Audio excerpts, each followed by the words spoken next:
Ágætu landsfundarfulltrúar, niðurstöður í kjöri til varaformanns Sjálfstæðisflokksins liggur fyrir. Atkvæði greiddu 816, auðir seðlar voru 19. Atkvæði skiptust þannig: Ólöf Nordal hlaut 771 atkvæði eða 96,7% gildra atkvæða og er því rétt kjörin varaformaður Sjálfstæðisflokksins.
Kæru vinir,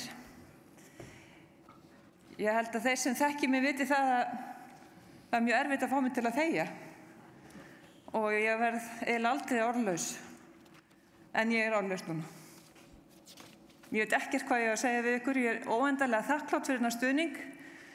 Mér hefur bara aldrei órað fyrir þessu. Ég ætla ekki að fara að gráta. Tommi sagði mér, ég mátti ekki að fara að gráta, ég ætla ekki að gera það. Ég hlakka til að halda áfram að vinna með ykkur, af því það er það sem við erum að gera. Við erum að vinna saman, hjálpast að við að lyfta upp fylgi náttúrulega flokksins og þeim hugsjónum sem við stöndum fyrir. Við höfum verið hér á algjörlega frábærum fundi, óskaplega skemmtilegur og góður fundur. Hér sjáum við þetta unga fólk sem er svo sannarlega sett mark sitt á þennan fund, sem ég myndi segja að þetta hafi verið fundur unga fólksins og ég held að það sé óvænt fyrir okkur að taka undir það.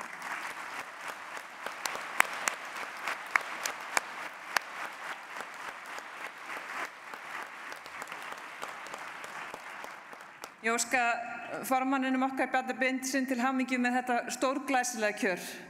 Þvílík niðurstaða, algjörlega frábært. Klöppum fyrir honum og klöppum fyrir framtíðinni.